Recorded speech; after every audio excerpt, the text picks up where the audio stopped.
I'm going to show you how to complete the problems from your math book from page 46, number 1. So there really isn't much room in the math book to complete this problem, so I would advise you to transfer your work and your answers to a separate sheet of paper. Please make sure you have the proper heading and include the page and the number of the problem, okay?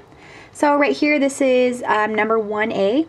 4 times n minus 3 is equal to negative 2 times n plus 9.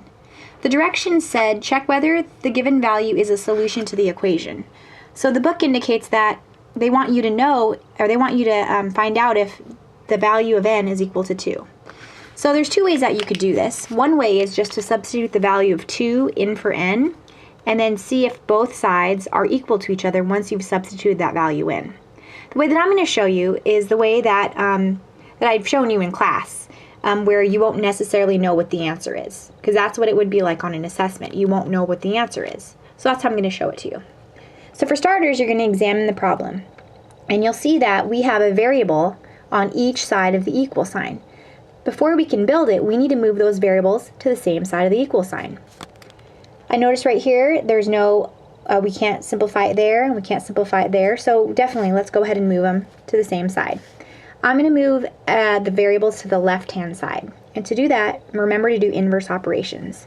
So the inverse operation of subtracting 2n, or a negative 2n, is a positive 2n. Okay? Negative 2n plus 2n is 0. 4n plus 2n is 6n. And bring everything else down, please. Okay?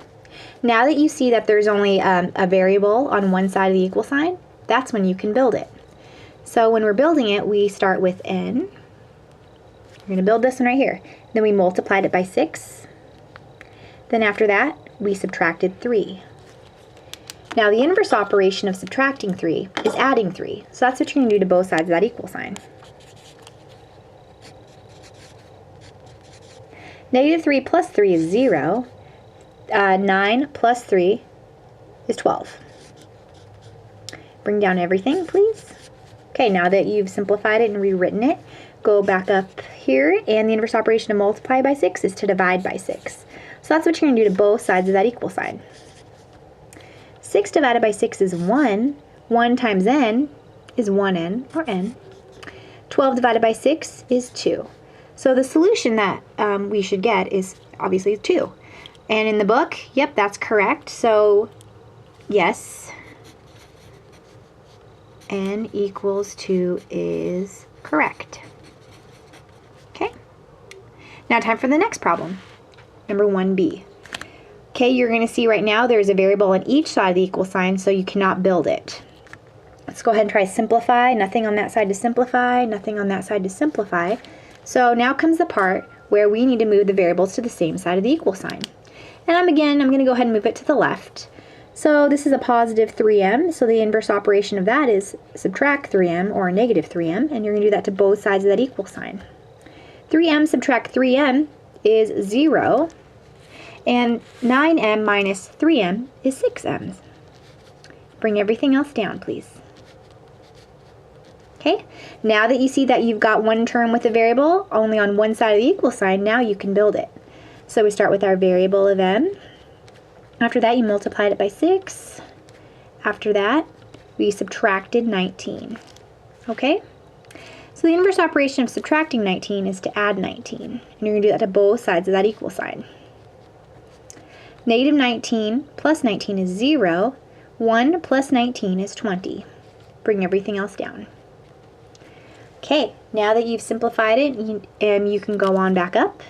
Inverse operation of times by 6 is to divide by 6. So that's what you're going to do to both sides of that equal sign. So divide by 6 here, and divide by 6 over here. 6 divided by 6 is 1. 1 times m is 1m, or m.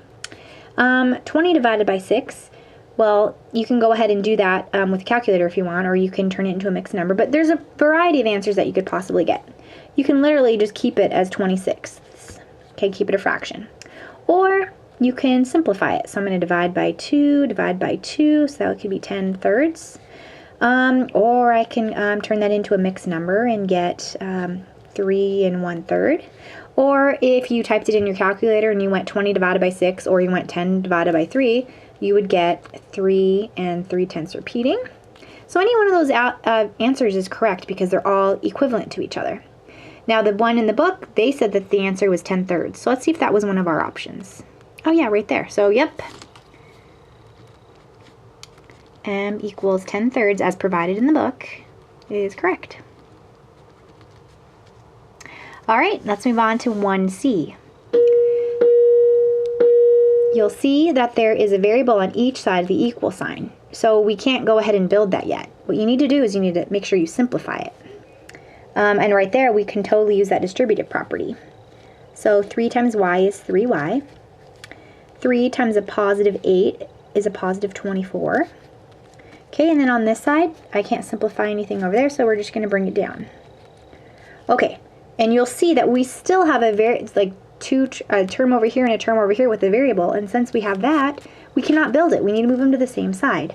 So I'm going to go ahead, I'm just going to move everything to the left again, the variables. So opposite, inverse operation of 2y is a negative 2y, or minus 2y, same thing.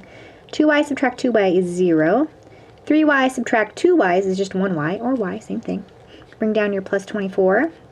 And please bring down that negative 6, okay? There you've just got a variable only on one side of the equal sign, and that's your signal to build it. Start with y. Then we just added 24. The inverse operation of adding 24 is to subtract 24, so that's what you're going to do to both sides of that equal sign. And 24 subtract 24, that's 0. Negative 6 subtract 24. Think of it, you're underwater 6, you're going to go down 24 more, and that brings you to negative 30. So the value of y is equal to negative 30. Okay, let's see what the book said. Oh, the book said that the value of m should equal 30. That's incorrect because negative 30 should be the answer. So no, m should equal negative 30, not positive 30. Okay? All right, bye.